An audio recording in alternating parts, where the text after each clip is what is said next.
querido, você pode tomar o seu lugar.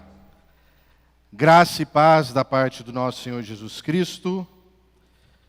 E esse é o momento de nós ouvirmos a voz do nosso Deus.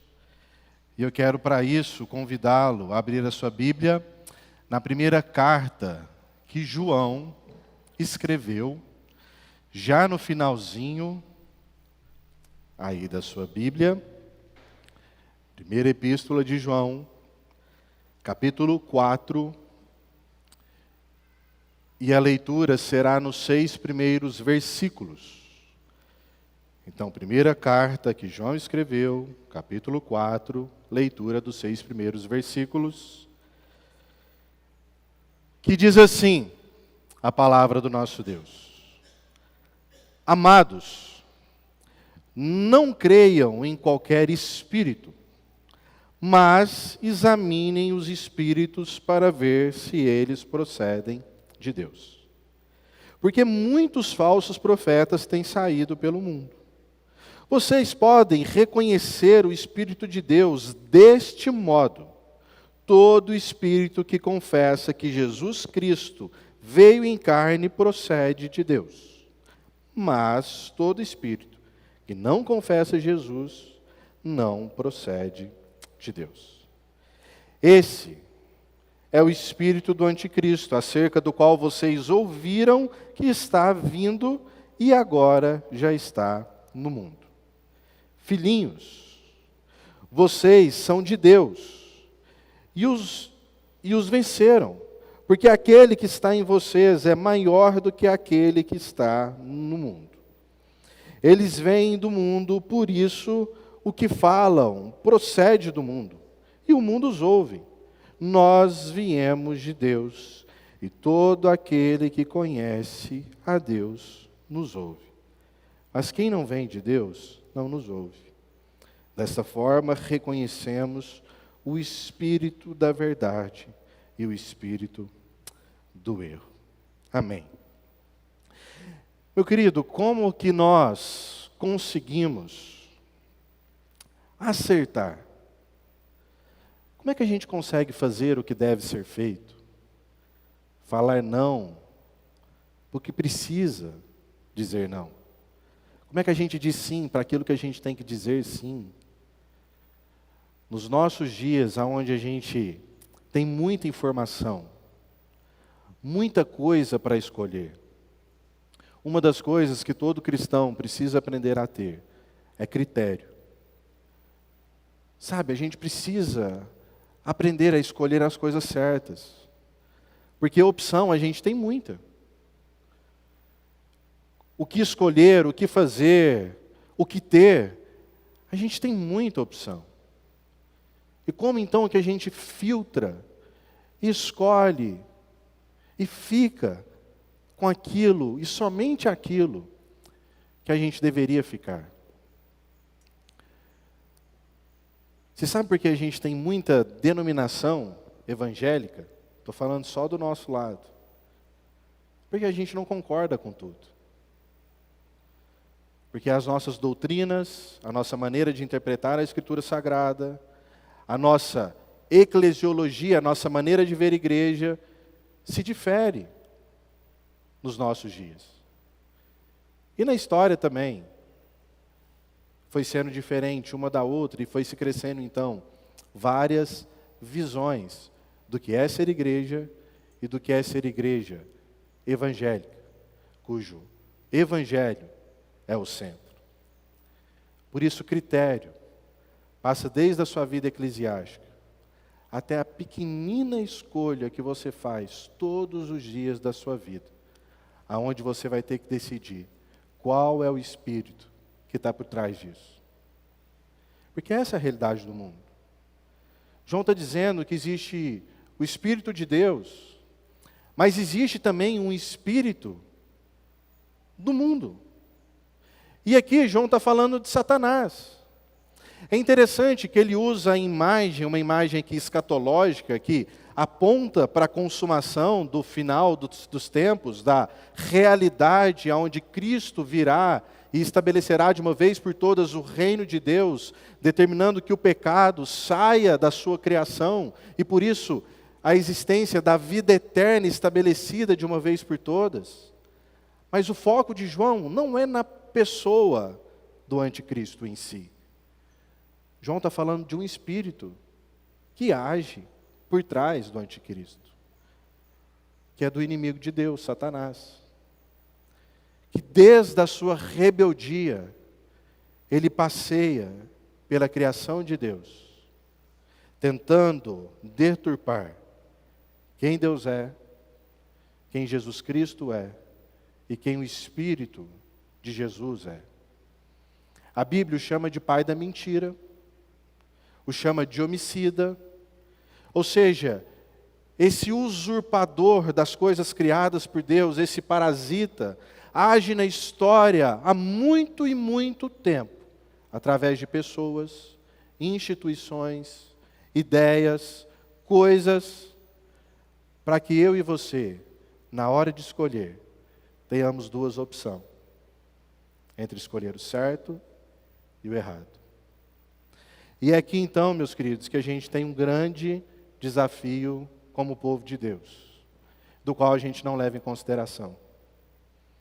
E João está dizendo logo no versículo 1, através de duas ordens, duas ações, dois imperativos, que nós deveríamos não dar crédito, ou não confiar, ou não crer em qualquer espírito.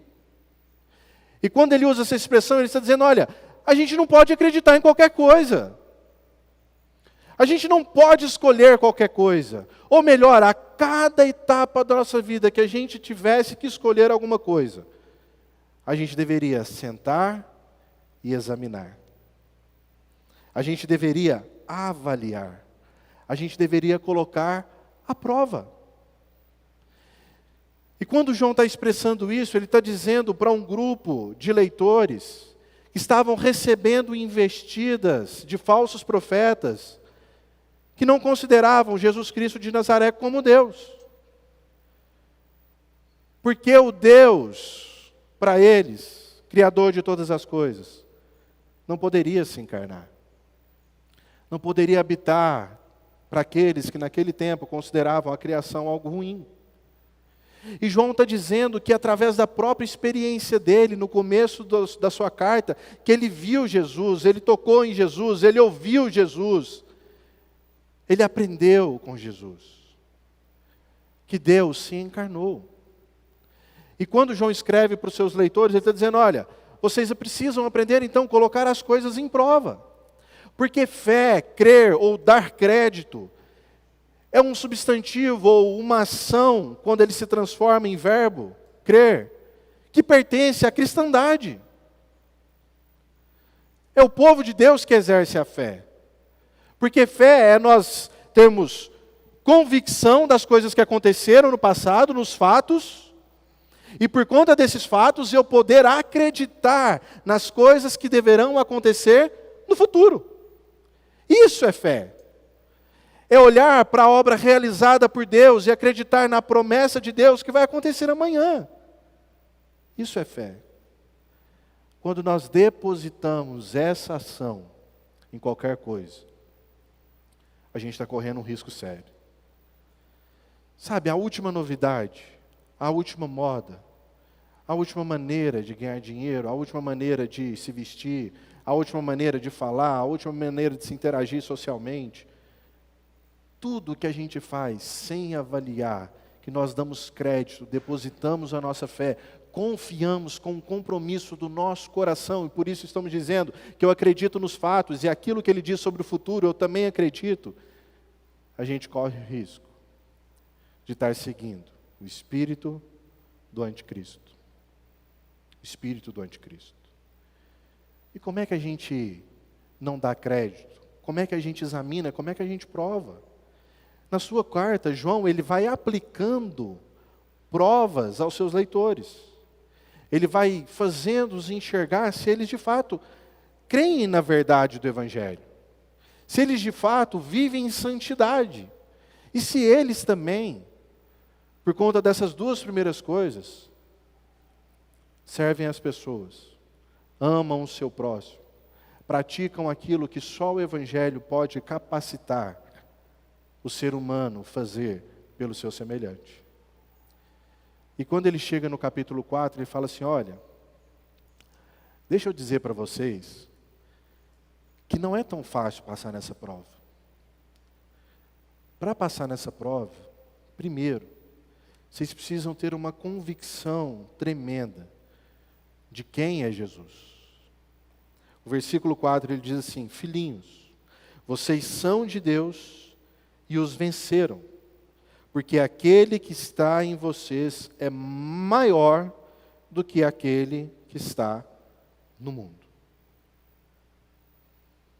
João aqui está dimensionando o Espírito que habita nos filhos de Deus, que é o Espírito de Jesus. O Espírito Santo de Deus, enviado pelo próprio Filho, é quem habita o coração dos filhos de Deus. E João está dizendo que ele é maior do que qualquer outra coisa. E se eu estou em guerra, então, se eu estou em dúvida, ou se eu não estou sabendo examinar, se eu estou escolhendo as coisas que eu não deveria escolher, se eu estou agindo, conduzido pelo Espírito que não é o Espírito de Deus, significa que o Espírito de Cristo no meu coração está ofuscado. Porque ele é naturalmente maior. Ele se sobressai em qualquer escolha, em qualquer discussão, em qualquer guerra, ele é maior. Nós confundimos o papel do Espírito Santo, que o próprio Cristo enviou para habitar os nossos corações. O que a gente pensa do Espírito Santo? Sabe, o que os nossos dias pensa que o Espírito Santo ele veio fazer no mundo? Qual é a função do próprio Deus Espírito, no ano de 2023, na cidade de Goiânia, dentro da Igreja Presbiteriana Luz, lá na sua casa, no seu trabalho? O que esse Espírito veio fazer aqui na terra? O que significa ele habitar o seu coração? O que você espera dele? Conhecer Jesus nos leva a conhecer o seu próprio Espírito que habita em nós. E quando a gente vai para a própria Escritura Sagrada, e o próprio apóstolo João escreve no Evangelho, capítulo 14, 17, o Espírito da verdade que o mundo não pode receber, porque não o vê, nem o conhece, vós o conheceis, porque ele habita convosco, está entre vós, o Espírito da verdade. Versículo 26, mas o Consolador, o Espírito Santo, quem o Pai enviará em meu nome, vos ensinará todas as coisas e vos fará lembrar de tudo que vos tenho dito. Ele é o lembrete do que Jesus ensinou aos seus discípulos. Quando, porém, vier o Consolador, que eu vos enviarei da parte do Pai, o Espírito da verdade, que dele procede, esse dará testemunho de mim. 15, versículo 7. Mas eu vos digo a verdade. Convém-vos que eu vá, porque se eu não for, o Consolador não virá para vós outros. Se, porém, eu for, eu vô-lo enviarei. Quando Jesus Cristo envia o Consolador, ele envia com uma missão: lançar luz sobre a pessoa e obra de Jesus Cristo.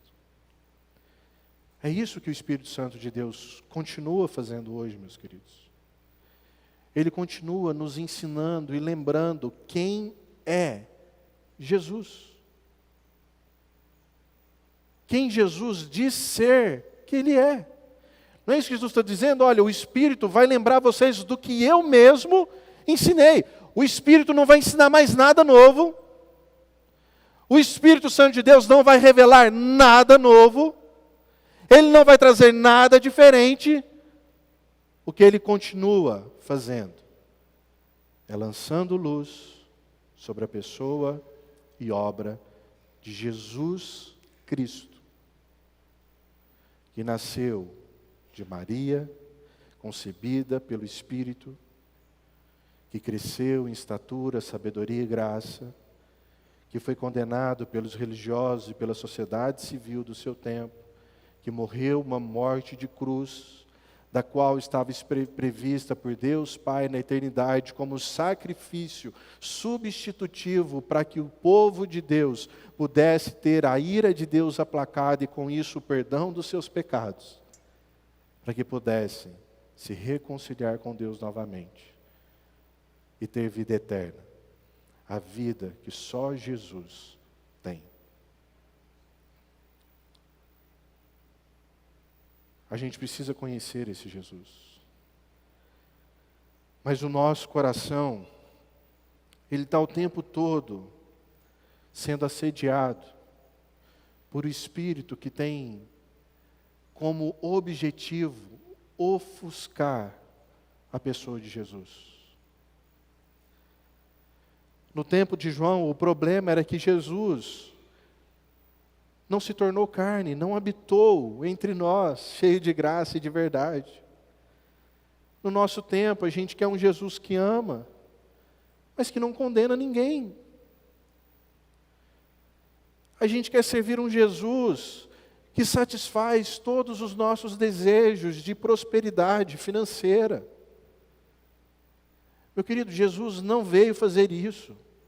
Não existe na Escritura Sagrada ensino de Jesus como você pode, à luz de Jesus Cristo, fazer a sua empresa prosperar. Não tem isso. Aonde que o povo leu isso? Na Escritura Sagrada você tem um homem que cresce aprendendo sobre a lei de Deus. E esse homem, na sua vida, ele se manifesta como sendo o próprio Deus. E para que não houvesse dúvida, ele começa a exercer o seu poder de Deus através do seu ensino e através das suas obras. Muitas dessas milagrosas, aonde só Deus tem poder de manipular a sua própria criação, de fazer o cego ver, de fazer a água parar, de fazer as coisas se transformarem. E esse mesmo Jesus disse que seria necessário a sua morte, morte de cruz, para que o seu povo tivesse vida. Então Jesus não foi político, Jesus não teve a sua pedagogia, Jesus ele tinha a sua missão, ele cumpriu a sua missão. Gente, a gente já ouviu o absurdo nos nossos tempos recentes, de que Jesus não foi rico porque ele não casou. E a maioria do nosso povo está ouvindo isso. Da onde a gente tira isso? Da onde a gente tira isso? E aí a gente tem um grande problema, porque ou a gente aceita Jesus como Ele é, ou nós estamos contra Jesus.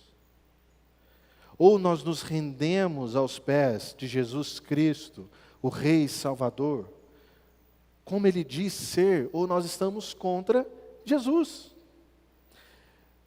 Porque a gente tem dificuldade de reconhecer os espíritos que tentam ofuscar a pessoa de Jesus, e muitas vezes falando em nome de Jesus. E esse é um problema difícil. Sabe por quê? Porque João diz que são falsos profetas. E qual que é o problema do falso?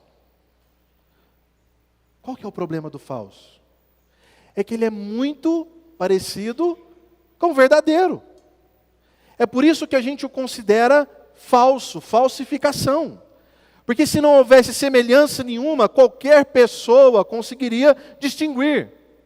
Mas o falso, ele é muito parecido com o verdadeiro. Então, muito do que você ouve na internet ou em qualquer outro lugar sobre Jesus, às vezes é muito parecido. Muito do que você busca, das escolhas, das coisas que você decide fazer, é muito parecido com a verdade. Mas não é do Espírito de Deus. Porque nós vivemos numa sociedade que a gente pode considerar humanista. E o humanismo significa que o homem decidiu tirar Deus do centro e assumir o lugar de Deus como regente da história e como seu próprio Salvador.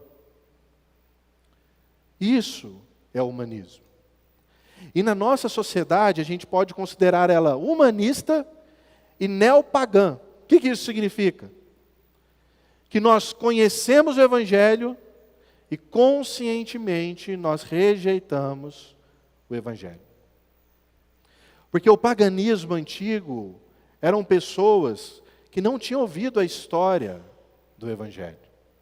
Mas a nossa sociedade conhece. Sabe, os atores dos nossos dias, eles sentem a presença de Deus. Jesus é um grande exemplo para eles. O mundo do nosso dia é espiritualizado. As pessoas oram, fazem seus rituais. Elas conseguem buscar essa energia que as deixam mais motivadas, centradas. Agora a pergunta é: esse é o Espírito de Deus? Em qualquer lugar aonde um homem for o centro, o Espírito de Deus não habita. Esse é o Espírito que está agindo na história, como Paulo diz. Olha, a nossa luta não é contra a carne ou sangue, a nossa luta é contra os principados e potestades, como os dominadores desse mundo tenebroso. Enquanto a gente não for tomado da consciência de que a nossa guerra não é contra o nosso semelhante, a guerra é contra aquele que está transformando o verdadeiro, ofuscando a verdade, substituindo Jesus por um guru, por um amigo, por alguém que nos faz prósperos, a gente vai continuar sofrendo, adoecido e correndo um sério risco de cair no erro. Jeremias, capítulo 29.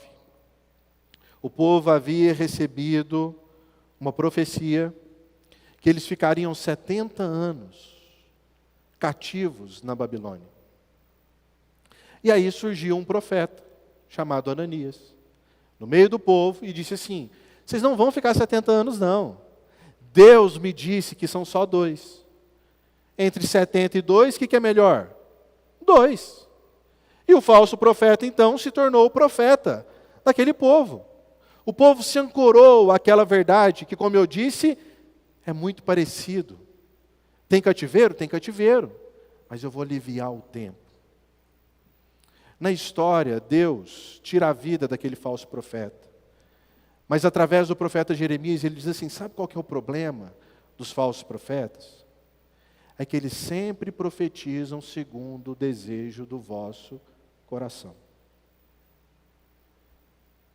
Você sabe por que tem tanta mentira? Tanta oportunidade errada para você agarrar e fazer o que não deve ser feito? Por conta do desejo do seu coração. Porque o nosso coração não é rendido a Jesus. Porque se o nosso coração fosse rendido a Jesus, nós saberíamos que não há nada mais que nós necessitamos.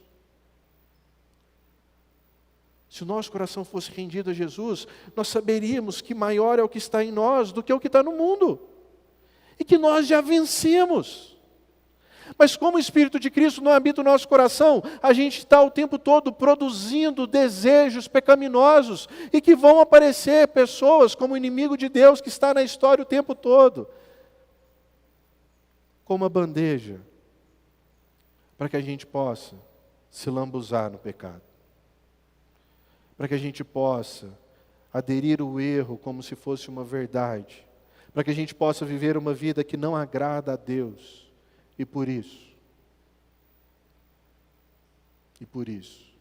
receber a condenação de Deus. A nossa igreja, infelizmente, nos nossos dias, ela tem medo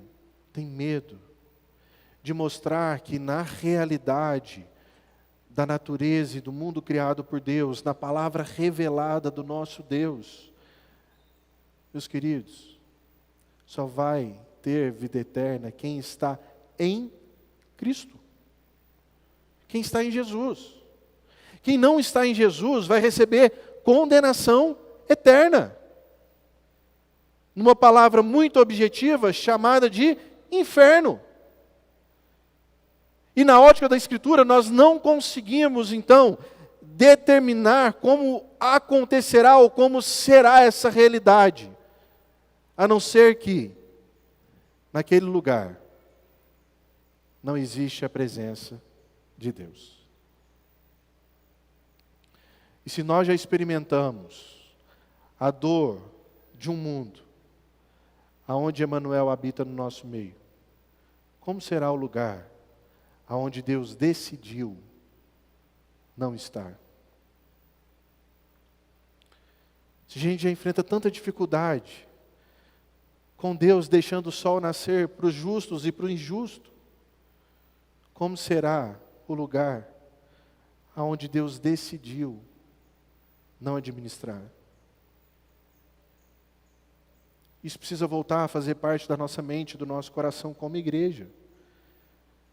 Porque, como eu disse no começo, a oportunidade a gente tem muita. O espírito do erro, do engano, está o tempo todo aí nos assediando. Mas se maior é o que está em nós, e a gente tem a capacidade, então, de ter critério, de não dar crédito, de examinar, de avaliar, como é que a gente faz isso de maneira prática?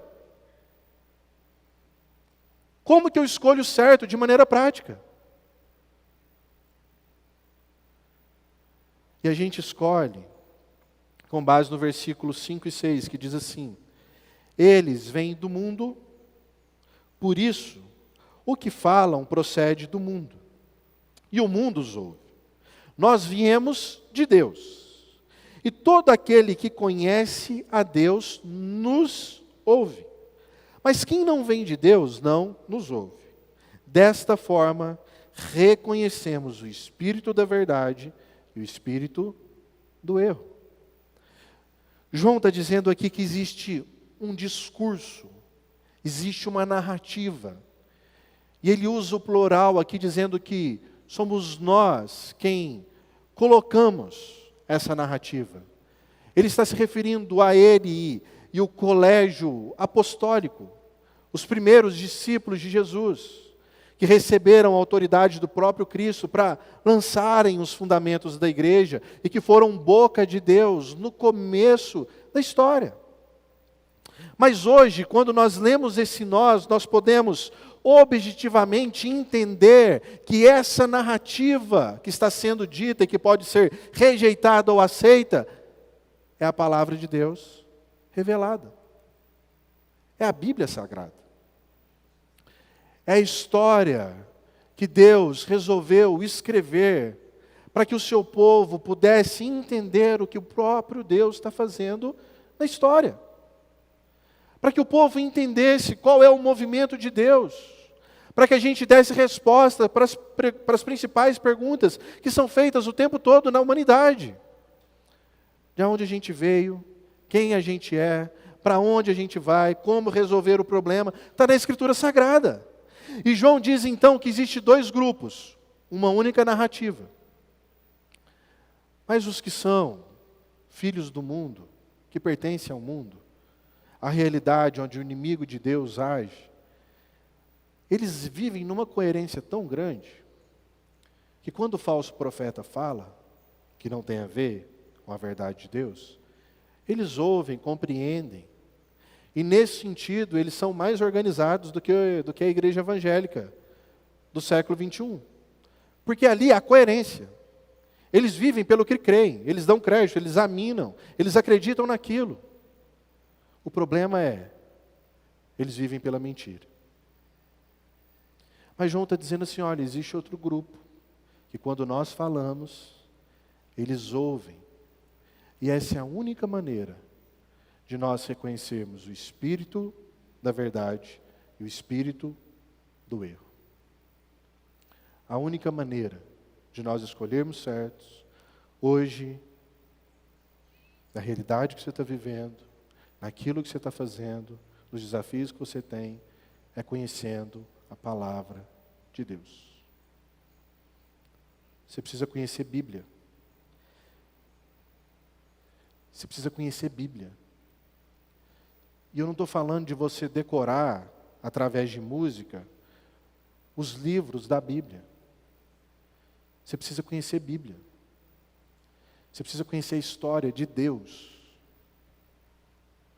E a gente não conhece. A gente não conhece.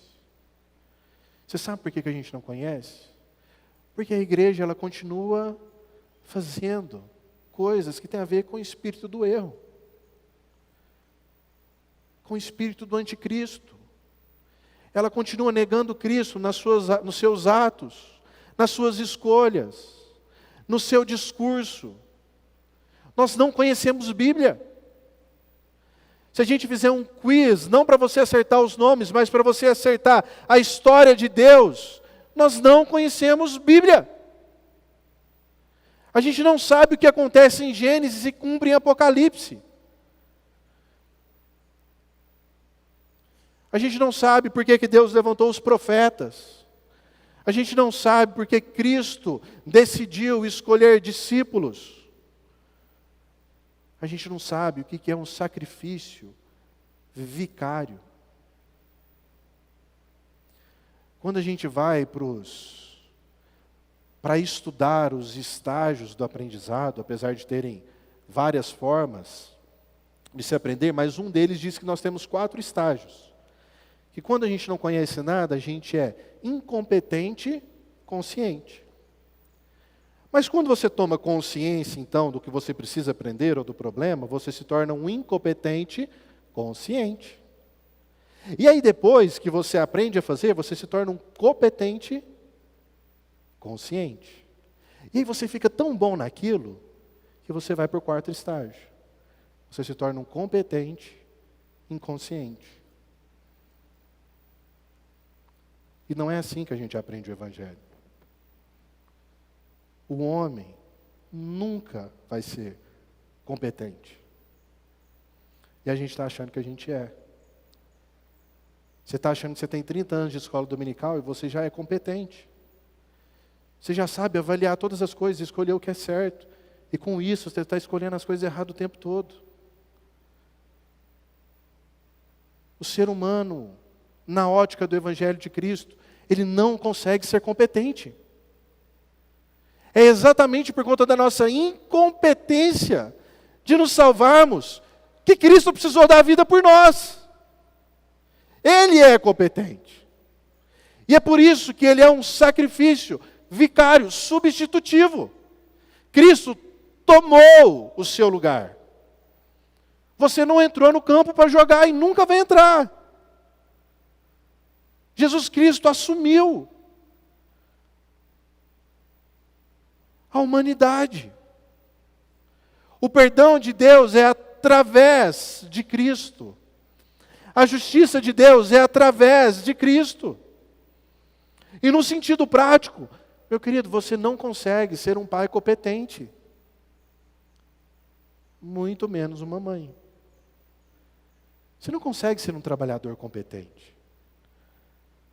Quando você acerta, é porque o Espírito de Cristo o capacita e age através de você, que é a igreja de Jesus.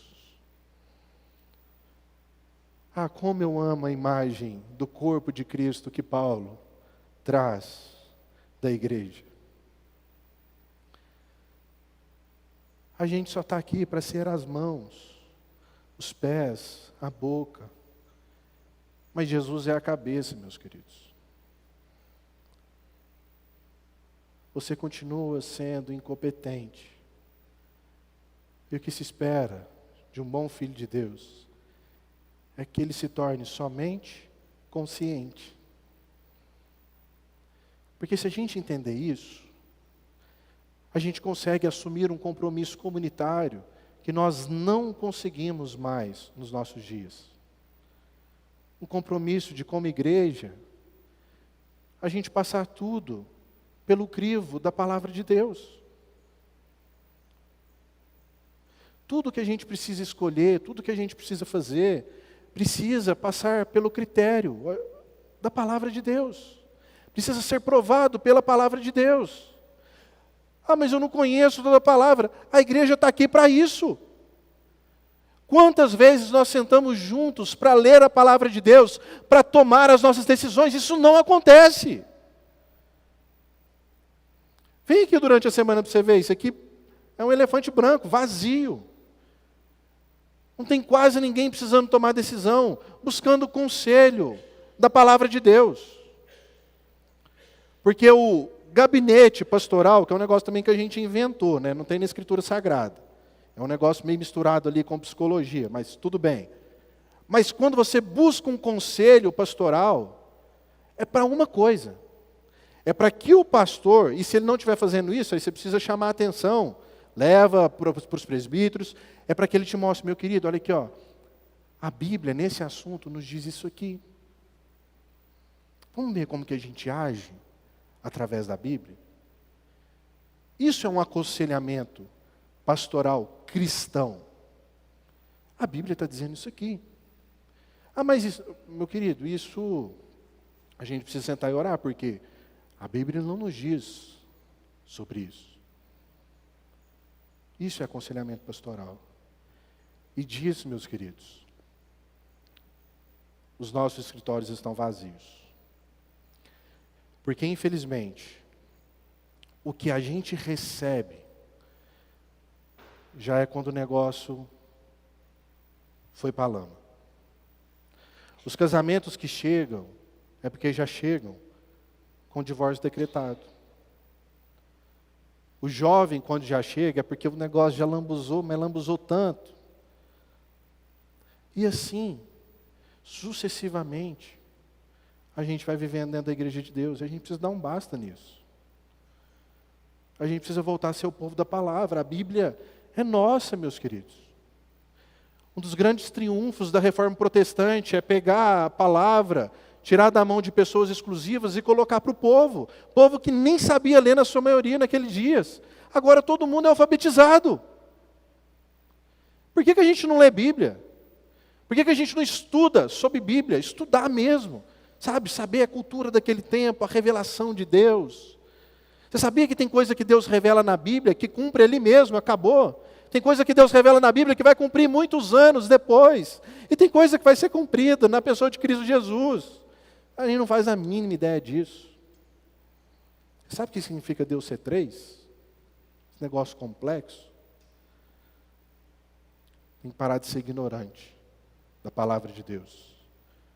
Você está indo para o inferno por não conhecer a revelação de Deus, entregue de graça, pela obra sacrificial de Cristo Jesus para o seu povo.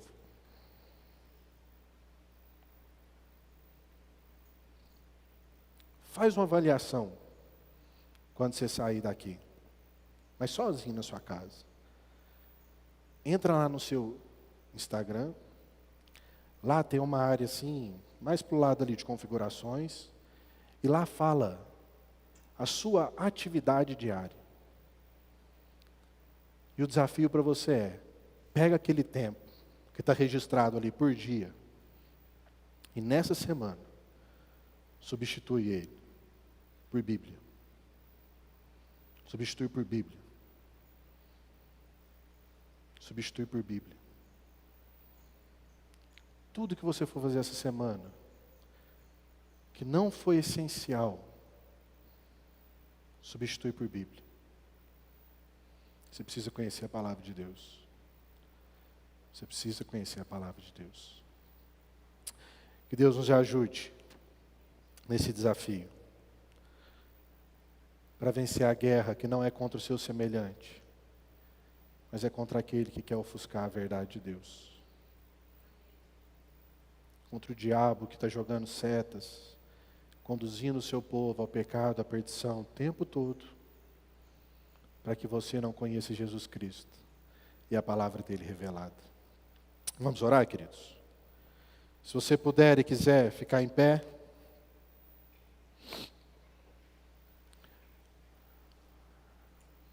E orar nesse sentido para que Deus nos dê esse compromisso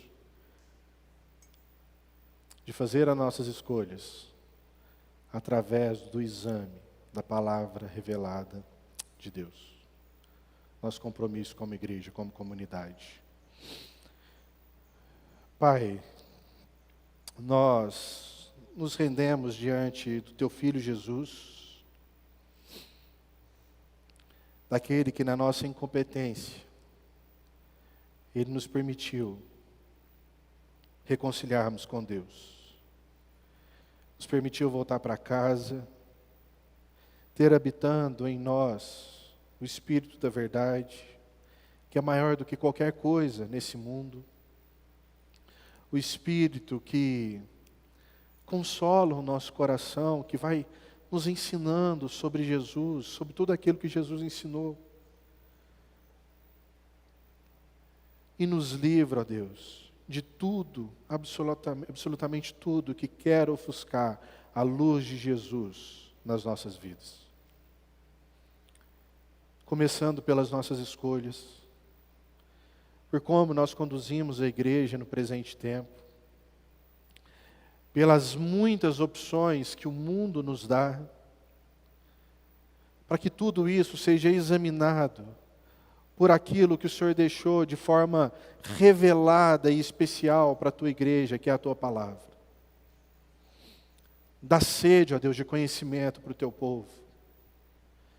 Dá sede de fazer o teu povo conhecer a história bela do único Deus, Criador, que se entregou para que o seu povo pudesse ter vida e vida abundante.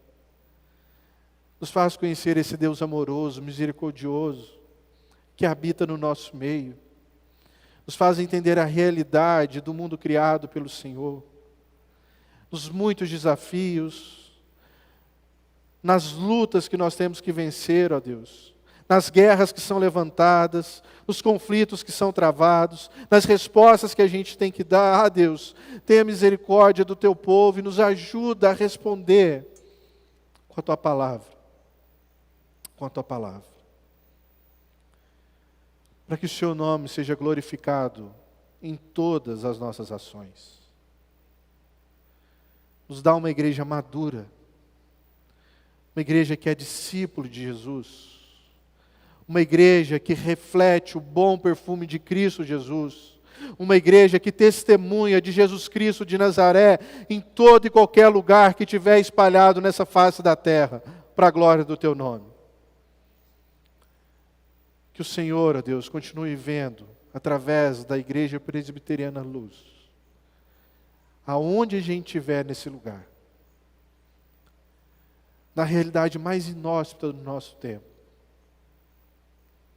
que as pessoas vejam a glória de Deus Pai. A glória de Deus Pai. Amém. Amém.